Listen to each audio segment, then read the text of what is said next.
ମୁଁ ତୁମକୁ ପୂର୍ବ ଭିଡ଼ିଓରେ ଯେଉଁ OISFର ଅପଡ଼େଟ୍ ଦେଇଥିଲି ମୁଁ ଆପଣଙ୍କୁ କହିଥିଲି କି ଏଇ ମନ୍ଥ ଲାଷ୍ଟ ଆଡ଼ିକି ଅଫିସିଆଲ୍ ଅପଡ଼େଟ୍ ଆସିପାରେ ନହେଲେ ନେକ୍ସଟ ମନ୍ଥ 100% ଆସିବ। ମୁଁ ଆପଣଙ୍କୁ କହିଥିଲି ନିହାତି ଆପଣମାନେ ଯେଉଁମାନେ ଭିଡ଼ିଓ ଦେଖିଥିବେ ଜାଣିଥିବେ। ମୁଁ ଅଲରେଡ଼ି ସେଇ ଭିଡ଼ିଓ ଦେଖେଇ ଶୁଣେଇ ଦେଉଛି।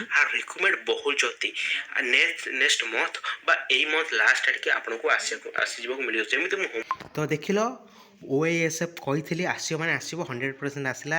ତାର ଅଫିସିଆଲ ନୋଟିସ୍ ମଧ୍ୟ ଆମ ଟେଲିଗ୍ରାମ ଗ୍ରୁପରେ ଦେଖିବାକୁ ମିଳିଯିବ। କେମିତି କ'ଣ ଫିଜିକାଲ ରହିବ କେମିତି ରିଟିନ୍ ହେବ ଅଲରେଡ଼ି ମୁଁ ଆପଣଙ୍କୁ କହିଦେବି, ଟେନସନ୍ ହେବା ଦରକାର ନାହିଁ।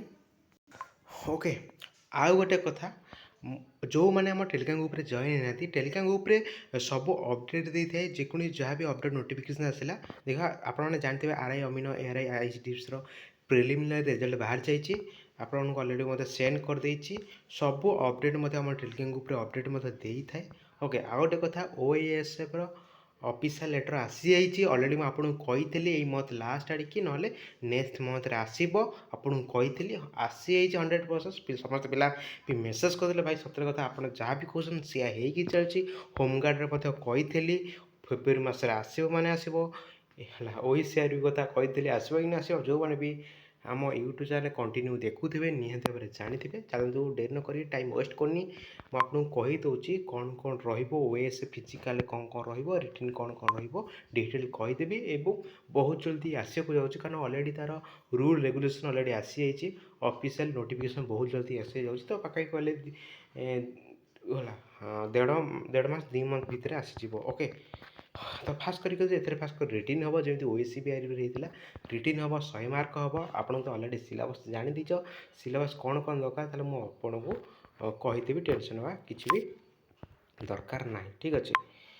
ଓକେ, ମୁଁ ଆପଣଙ୍କୁ କହିଦେଉଛି ଯେମିତି ସିମ୍ପୁଲରେ କହିଦେଉଛି ଓଡ଼ିଆ ଗ୍ରାମାର, ଇଂଲିଶ ଆଉ ମ୍ୟାଥ୍, ରିଜନିଂ, କମ୍ପ୍ୟୁଟର। ଓକେ, ଆଉ ସିଚୁଏସନାଲ୍ ଆୱାରନେସ୍ କେବଳ ଡିଷ୍ଟ୍ରିକ୍ଟ ପୋଲିସରେ ହିଁ ପଡ଼େ। ଓକେ, ଏଇଟା ପଡ଼େନି ଯେଉଁ ବହୁତ ପିଲା ମୋତେ ଡାଉଟ୍ ଥିବେ। ଓକେ, ପଡ଼େନି। ଓକେ, ତ ଫାଷ୍ଟ କରି ଫିଜିକାଲ୍ ଯେମିତି OECBRରେ ଫିଜିକାଲ୍ ହେଇଥିଲା ଫାଷ୍ଟ କରି ଫିଜିକାଲ୍ ଏଫିସିଏନ୍ସି ଟେଷ୍ଟ ମପାଯିବ, ମେଜରମେଣ୍ଟ ଷ୍ଟେଟ୍ କରାଯିବ। ଯେମିତି URSCBS men height 168 centimetre, weight minimum 55 KG, chest ହେଉଛି 79ରୁ 84। ଓକେ, ଆଉ SCBC ଓମାନଙ୍କ ପାଇଁ 158 ଆଉ ମିନିମମ୍ ୱେଟ୍ ହେଉଛି 47.5 କେଜି। ଓକେ, ଚେଷ୍ଟ ତାଙ୍କର ମପା ଯାଏନି। ଆଉ SC ST 163 ମେନ୍ ମାନଙ୍କ ପାଇଁ କହୁଛି। ଆଉ ମିନିମମ୍ ୱେଟ୍ ହେଉଛି 50 କେଜି। ଓକେ, ଆଉ ଚେଷ୍ଟ ହେଉଛି 76ରୁ 81। ଓମାନମାନଙ୍କ ପାଇଁ SST 153 ସେଣ୍ଟିମିଟର ଏବଂ ମିନିମମ୍ ୱେଟ୍ ରହୁଛି 45 କେଜି। ଓକେ, ଏଇ ଫିଜିକାଲ୍ ଏଫିସିଏଣ୍ଟ ମେଜରମେଣ୍ଟ ହୋଇସାରିଲା ପରେ ଆପଣଙ୍କର ଫିଜିକାଲ୍ ଆପଣଙ୍କର ରନିଂ ହେବ। ଓକେ, ରନିଂରେ କ'ଣ କ'ଣ ହେବ ମୁଁ ଆପଣଙ୍କୁ ଏଇଠି କହିଦେଉଛି। ଓକେ, ତ ଦେଖ ରିଟିନ୍ ଏକ୍ଜାମ୍ ହେବ। ରିଟିନ୍ ଏକ୍ଜାମ୍ର ଯେତିକି ପୋଷ୍ଟ ଥିବ ତା'ର 7 ଟାଇମ୍ସ ନେବ। ସେ ଅଲରେଡ଼ି ମେନସନ୍ କରିଦେଇଛି 7 ଟାଇମ୍ସ ନେବ। 7 ଟାଇମ୍ସ ନେଲା ପରେ ଆପଣଙ୍କୁ ଫିଜିକାଲ୍ ଯେମିତି ମୁଁ ଆପଣଙ୍କୁ କହିଥିଲି ଫିଜିକାଲ୍ ଏଫିସିଏନ୍ସି ଟେଷ୍ଟ ହେବ। ତାପରେ ଫିଜିକାଲ୍ ମେଜରମେଣ୍ଟ ଷ୍ଟେଟ୍ ମପା ପରେ ଫିଜିକାଲ୍ ଏଫିସିଏନ୍ସି ଟେଷ୍ଟ କରାଯିବ। ଫିଜିକାଲ୍ ଏଫିସିଏନ୍ସି ଟେଷ୍ଟରେ ଆପଣଙ୍କୁ 1600 କିଲୋମିଟର ମେଲ୍ମାନଙ୍କ ପାଇଁ, ଓମେନ୍ ହେଉ SCBC ହେଉ UR ହେଉ 1600 କିଲୋମିଟର 6 ମିନିଟ୍ ଭିତରେ ଆପଣଙ୍କୁ କ୍ୱାଲିଫାଇ କରିବାକୁ ପଡ଼ିବ। ଓକେ, ତା'ର ଓମେନ୍ମାନଙ୍କ ପାଇଁ 1600 କିଲୋମିଟର 8 ମିନିଟ୍ 30 ସେକେଣ୍ଡ ଭିତରେ କ୍ୱାଲିଫାଇ କରିବାକୁ ପଡ଼ିବ। ଓକେ, ଆଉ ଆପଣଙ୍କୁ ବୋର୍ଡ଼ ଜମ୍ପ 4 ମିଟର ମେଲ୍ମାନଙ୍କ ପାଇଁ 3 ଥର ଚାନ୍ସ ମିଳିବ। 3 ଥର ଭିତରେ ଆପଣଙ୍କୁ 4 metre long jump, okay, board jump ଯାହାକୁ ଆମେ କହୁଛେ।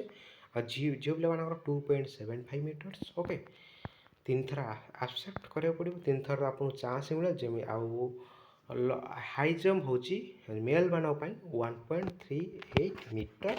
ଓକେ, ଆଉ ଫିମେଲ୍ମାନଙ୍କ ପାଇଁ ନାହିଁ, ଓମେନ୍ମାନଙ୍କ ପାଇଁ ନାହିଁ। ଓକେ, କେବଳ ଫିଜିକାଲ୍ ଚାହିଁଲ କେବଳ ରନିଂ ଯେମିତି OECBR ହେଇଥିଲା running, long jump, high jump ପୁଅମାନଙ୍କର, ଝିଅ ପିଲାମାନଙ୍କର ଲଙ୍ଗ୍ ଜମ୍ପ ପୁଅମାନଙ୍କର ଝିଅ ପିଲାମାନଙ୍କର ଲଙ୍ଗ୍ ଜମ୍ପ ଆଉ ରନିଂ କେବଳ, ହାଇ ଜମ୍ପ ନାହିଁ। ଓକେ, 1.38 ମିଟର ମାନେ ପାଖାପାଖି ଗଲେ ସେଇ 4 ଫୁଟ ରହୁଛି ଯେମିତି OECBRରେ ଥିଲା।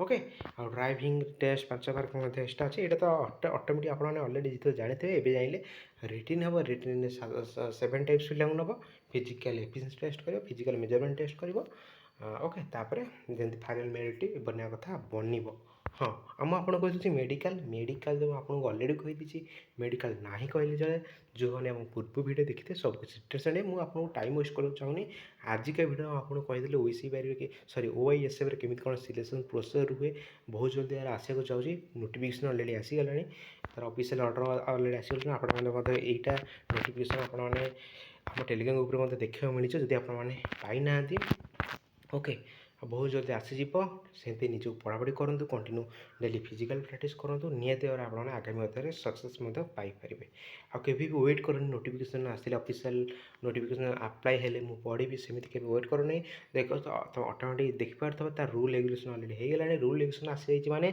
दी गोटे मा 2 मंथ भितर आसीज आपने जानते ओएसआई जमी है मुझे कही डिफेन्स ओडिशा बहुत स्पीड हुए है ओ ट्रिपल एस छाड़ी ओके ओडिशा पुलिस कथा कहूँ 2-3 मंथ भर रिक्रुटमेंट कंप्लीट करदे गोटे मंथ फॉर्म अप्लाई करे गोटे मंथ गैप करे तार रिटन एग्जाम करे तार 15 दिन भितर फिजिकल करके तार जॉइनिंग कर दिए 3-4 मंथ भर तार रिक्रुटमेंट कंप्लीट कर दी तो रिक्रुटमेंट बाहर आपने पढ़े बहुत ज़्यादा पढ़े फिजिकल प्रैक्टिस यदि न करते आपने बहुत द्वंद्व पड़े तो निहत भाव आज प्राक्ट करूँ निहत भाव गोटे ट्राए करूँ बहुत बढ़िया रिक्रुटमेंट आसूसी बोथ मेल एंड फिमेल मानी बहुत बढ़िया रिक्रुटमेंट आस तेणु निजक जोरदार कम करूँ ओके रोचे देखा नेक्स्ट वीडियो जहाँ भी किसी डाउट हो निहत भाव टेलीग्राम जॉइनिंग मेसेज करेंगे रोचे देखा नेक्स्ट वीडियो से जय जगन्नाथ।